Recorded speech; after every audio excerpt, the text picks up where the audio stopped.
विश्वामित्र के जन्म की कथा और उनके पुत्रों के नाम। युधिष्ठिर ने पूछा, पितामह, यदि तीनों वर्ण के मनुष्यों के लिए ब्राह्मणत्व प्राप्त करना कठिन है, तो महात्मा विश्वामित्र क्षत्रिय होकर भी ब्राह्मण कैसे हो गए? मैं इस बात को यथार्थ रूप से सुनना चाहता हूँ, आप बताने की कृपा करें। भीष्म जी ने कहा, युधिष्ठिर, पूर्व काल में विश्वामित्र जी क्षत्रिय होकर भी जिस प्रकार ब्राह्मण तथा ब्रह्म ऋषि हुए, उस प्रसंग को तुम यथार्थ रूप से सुनो। भरत वंश में एक अजमेर नामक राजा हुए थे। उनके पुत्र महाराज जैनु थे, जिन्होंने गंगा जी को अपनी पुत्री बनाया था। जैनु का पुत्र सिंधु द्वीप और सिंधु द्वीप का पुत्र बलाकाश्य था। उससे वल्लभ का जन्म हुआ, जो साक्षात द्वितीय धर्म के समान था। उसके इंद्र के समान कांतिमान एक पुत्र हुआ, जिसका नाम कुशिक था। कुशिक के पुत्र महाराज गाधे हुए। उनके कोई पुत्र नहीं था, इसलिए वे संतान की इच्छा से वन में रहकर यज्ञानुष्ठान करने लगे। वह यज्ञ से उन्हें एक कन्या प्राप्त हुई, जो इस पृथ्वी पर अनुपम सुंदरी थी। उस समय चिवन के पुत्र विख्यात तपस्वी ऋचिक मुनि ने राजा से उस कन्या के लिए याचना की।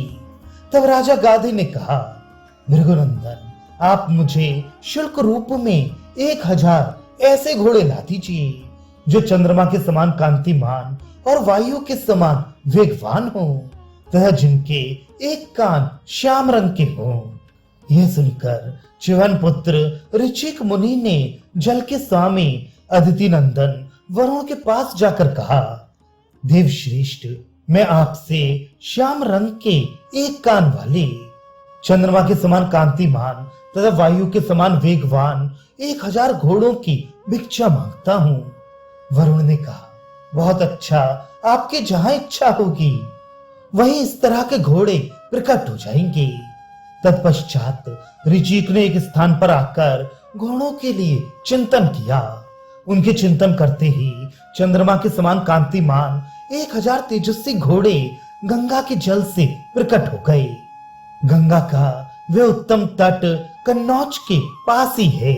वे स्थान आज भी लोगों में अश्व तीर्थ के नाम से प्रसिद्ध है। तदनंतर ऋचिक ने प्रसन्न होकर वे घोड़े राजा गाधी को कन्या के शुल्क रूप में अर्पण कर दिए। ये देखकर राजा को बड़ा आश्चर्य हुआ और उन्होंने श्राप के भय से अपनी कन्या को वस्त्र और आभूषणों से अलंकृत करके उसका ऋचिक मुनि के साथ ब्याह कर दिया। ब्रह्म ऋषि ने उस कन्या का विधिवत पाणी ग्रहण किया तथा वह कन्या भी उन्हें पति रूप में पाकर बहुत प्रसन्न हुई। सत्यवती के बर्ताव से ऋचिक मुनि को बड़ा संतोष हुआ और उन्होंने उसे वरदान देने की इच्छा प्रकट की। राजकन्या ने वह सारा समाचार अपनी माता से कहा। यह सुनकर उसकी माता बोली, बेटी, तुम्हारे पति को मुझ पर भी कृपा करनी चाहिए। उनसे कहो वे मुझे भी पुत्र प्रदान करें, क्योंकि उनकी तपस्या बहुत बड़ी है। वे सब कुछ करने में समर्थ हैं। माता की आज्ञा पाकर सत्यवती तुरंत पति के पास गई और उसकी कही हुई बात उसने उनसे निवेदन कर दी। उसकी माता का अभिप्राय जानकर ऋचिक ने सत्यवती से कहा, प्रिय, मेरी कृपा से तुम्हारी माता को भी शीघ्र ही एक गुणवान पुत्र की प्राप्ति होगी। तुम्हारा प्रेम पूर्ण अनुरोध निष्फल नहीं जाएगा। तुम्हारे गर्भ से भी एक गुणवान पुत्र उत्पन्न होगा, जिससे हमारी वंश परंपरा चलेगी। तुम्हारी माता ऋतु स्नान के पश्चात पीपल के वृक्ष का आलिंगन करे और तुम गूलर के वृक्ष का। इससे तुम दोनों को पुत्र की प्राप्ति होगी। तुम दोनों के लिए मैंने ये 2 मंत्रपूत चरु तैयार किए हैं। इनमें से एक को तुम खा लेना और दूसरा अपनी माँ को खिला देना। ऐसा करने से तुम दोनों के पुत्र होंगे। ये सुनकर सत्यवती को बड़ा हर्ष हुआ। उसने ऋचिक मुनि की कही हुई सारी बातें अपनी माता को सुना दी और उन दोनों चरुओं की भी चर्चा की। तब उसकी माता ने कहा, बेटी, तुम्हारे स्वामी ने मंत्र से अभिमंत्रित करके जो चरु तुम्हारे लिए दिया है वह तो मुझे दे दो और मेरा तुम ले लो। इसी प्रकार हम लोग वृक्षों में भी अदल बदल कर लें। मैं तुम्हारी माँ हूँ, यदि मेरी बात मानने के योग्य समझो तो ऐसा ही करो। इस प्रकार बातचीत करके उन दोनों माँ बेटी ने ऐसा ही किया और उन दोनों के गर्भ रह गया। महर्षि ऋचिक ने जब गर्भवती सत्यवती की ओर दृष्टिपात किया तो उनके मन में बड़ा खेद हुआ और वे उससे कहने लगे, शुभे, जान पड़ता है तुम लोगों ने चरु और वृक्षों को बदलकर उनका उपयोग किया है। मैंने तुम्हारे चरु में संपूर्ण ब्रह्म तेज का सन्निवेश किया था और तुम्हारी माता के चरु में समस्त क्षत्रियोचित शक्ति की स्थापना की थी। मैंने ये सोचा था कि तुम्हारे गर्भ से त्रिभुवन में विख्यात गुणों वाला ब्राह्मण पुत्र उत्पन्न होगा और तुम्हारी माँ एक विशिष्ट क्षत्रिय को उत्पन्न करेंगी। किंतु तुम लोगों की अदला बदली के कारण तुम्हारी माता के गर्भ से तो उत्तम ब्राह्मण उत्पन्न होगा और तुम कठोर कर्म करने वाले क्षत्रिय को जन्म दोगी। माता के स्नेह में पड़कर तुमने यह अच्छा काम नहीं किया। पति की बात सुनकर सत्यवती शोक से संतप्त होकर पृथ्वी पर गिर पड़ी। थोड़ी देर में जब उसे चेत हुआ तो वह स्वामी के चरणों में सिर रखकर बोली, ब्रह्म ऋषि, मैं आपकी पत्नी हूँ और आपको प्रसन्न करना चाहती हूँ।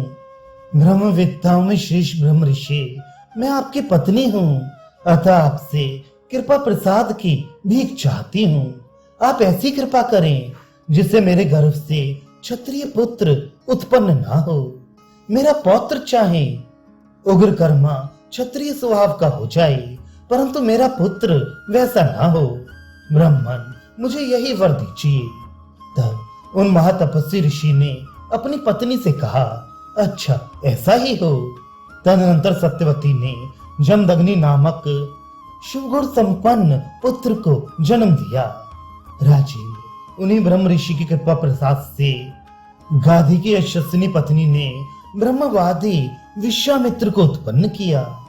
इसलिए महातपस्वी विश्वामित्र क्षत्रिय होकर भी ब्राह्मणत्व को प्राप्त हो ब्राह्मण वंश के प्रवर्तक हुए।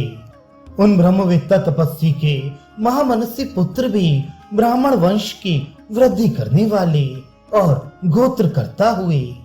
भगवान मधुचंदा, शक्तिशाली देवरात, अक्षीण, शकुंत, बभ्रु, कालपत, विख्यात याज्ञवल्क्य, महाव्रती स्थूण, उलूक, यमदूत, सेंधवायन ऋषि, भगवान वल्गुज्य, महर्षि गालव, वज्रमुनि, विख्यात सालंकायन, लीलाढ्य, नारद, कूर्चामुख, वादुली, मूसल, वक्षुग्रीव, आर्द्रिक, नैगढक, शिलायोप, शित, शुचि, चक्रक, मारुतंतव्य, वाताग्न, आशिलायन, श्यामायन, गार्ग्य, जाबाली, सुश्रुत, कारिषि, संश्रुत्य, पर, पौरव, तंतु, महर्षि कपिल, मुनिवर ताड़कायन, उपगहन, आसुरायण, ऋषि, मार्दमर्षि, हिरण्याक्ष, जंगारी, यावृवायणी,